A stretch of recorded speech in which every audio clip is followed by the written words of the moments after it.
আজকের দিনটা অনেকটা স্পেশাল। এত তাড়াতাড়ি এইভাবে যে এই দিনটা আমার কাছে চলে আসবে আমি ভাবতেও পারিনি। সত্যি কথা বলতে আমারই মনে হয় আমি ওই জন্য এখন এই তো ছোট ছিলাম, এই তো স্কুলে পড়ছিলাম, এই আবার বড় হলাম, আবার আমার মেয়ে হয়েও সেও স্কুলে ভর্তি হতে চলে এসেছে।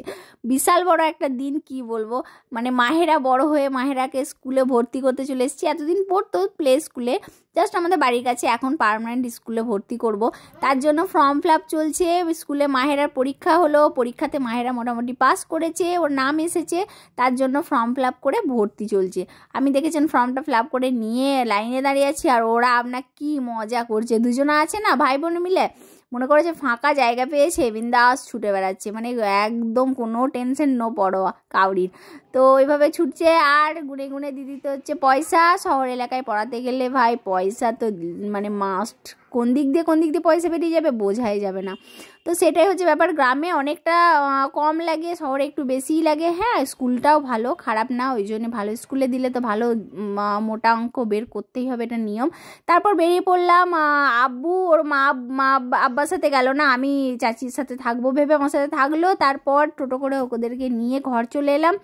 ঘর চলে এসে সেই দিন মোটামুটি একটু রেস্টে ছিলাম, আমার একটু শরীরটা খারাপ ছিল। তারপরের দিনই যেহেতু যেতে হবে মাদের ঘর, বেরিয়ে পড়লাম। সকালবেলা উঠে ফ্রেশ হয়ে রেডি হয়ে মাদের ঘর যাচ্ছি। মানে মাদের ঘর যাওয়ার মজাটাই আলাদা। অনেক দিন হলো মাদের ঘর যাওয়া হয় না, আর মাদের ঘর যাওয়ার প্রত্যেকবার যে মজাটা থাকে আজকে তার থেকে একটু কম, কারণ আমার দাদু আর নেই, আর গিয়ে দাদুকে দেখতে পাবো না এই কথাটা ভেবেই মনটা অনেকটা খারাপ করছিল। কিন্তু কিছু করার নেই, যেটা প্রাকৃতিক নিয়ম সেটা তো হবেই। মনকে অনেক বোঝানোর চেষ্টা করছি, বুঝিয়েও হেসে খেলে থাকছি, কিন্তু সব সময় মনের মধ্যে একটা জানেন তো মনে পড়ে যায় সব সময়। তো চলে এসেছি মাদের ঘরে। এসে সেই দিন আর কিছু ভিডিও করিনি আমি, আমার ইচ্ছাও হয়নি, মানসিক অবস্থাও হয়নি ভিডিও করার। তারপরের দিনের ভিডিও এটা হচ্ছে। তারপরের দিন আমার মাহেরা, ওখানে গেলেই তো মাহেরার হেয়ার স্টাইল আমি ওখানেই করি, চেনাশোনা হয়ে গেছে তার জন্য।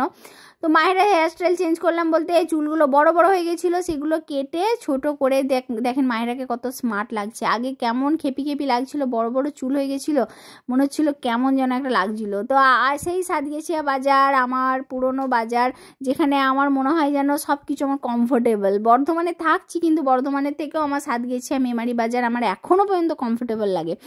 কবে জানি না বর্ধমানটা কমফোর্টেবল হয়ে উঠবে, যদিও চেষ্টা করছি।